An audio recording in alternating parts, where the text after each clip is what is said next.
క్రీస్తునాథుని యందు ప్రియమైన సహోదరి సహోదరులారా, నవంబర్ 7వ తారీఖు సిస్టర్ రాణి మరియ గారి జీవితంలో జరిగిన సంఘటనలన్నీ ఒక సినిమా రూపంలో నవంబర్ 7వ తేదీ రిలీజ్ చేయనున్నారు. థియేటర్లలో రిలీజ్ చేస్తూ ఉన్నారు. కావున ప్రతి ఒక్కరు గమనించి వీక్షించగలరని కోరుతున్నాను. The face of the faceless అనే ఫిల్ము మొట్టమొదటగా మలయాళంలో వచ్చింది. ఒరిజినల్ వెర్షన్ హిందీలో ఉంది. ఇప్పుడు దీన్ని తెలుగులోను తర్వాత తమిళంలోను డబ్ చేశారు. తెలుగులో డబ్ చేసిన దానికి దివ్యవాణి సోషల్ కమ్యూనికేషన్స్ డైరెక్ట్గా డిస్ట్రిబ్యూషన్ తీసుకుంది. ఈ సినిమా ఏంటి, అసలు ఎందుకు ఈ సినిమాని చూడాలి అందరూ? ఇది ఒక నిజమైన కథ, అంటే క్షమాపణ గాథ అని తెలుగులో టైటిల్ ఇచ్చాము. ఎందుకు క్షమాపణ గాథ అంటే, ఈ యొక్క సిస్టర్ రాణి మరియా గురించి ఈ యొక్క స్టోరీ.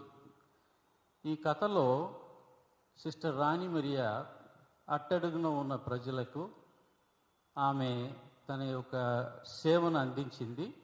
ముఖ్యంగా వాళ్ళని ఆర్గనైజ్ చేసి వాళ్ళకి ఒక రెస్పెక్ట్ అనేది, అంటే ట్రైబల్స్కి రెస్పెక్ట్ అనేది తీసుకొచ్చింది.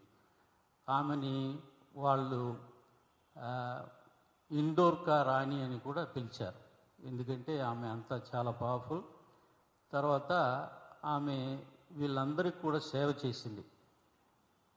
ఈ కథలో ఆమెని ఒకరు ఫాలో చేసి ఆమెని చంపేస్తున్నారు.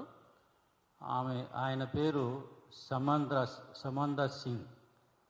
ఈ కథలో ఆయన ఆమెను చంపిన తర్వాత క్షమాపణ అనే గుణాన్ని తెచ్చుకుంటున్నాడు. ఆయన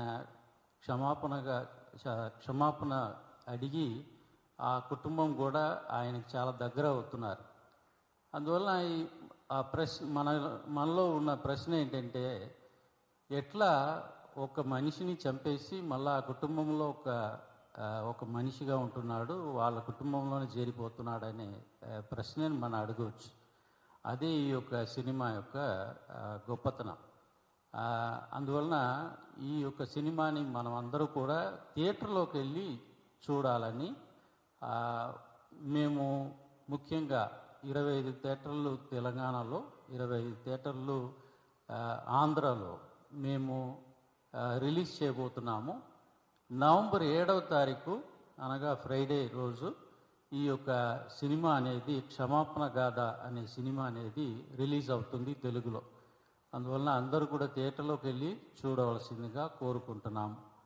మరి ఇది ఒక రిలీజియస్ మూవీ కాదా అని అనుకుంటారు, ఎందుకంటే ఒక సిస్టర్ యొక్క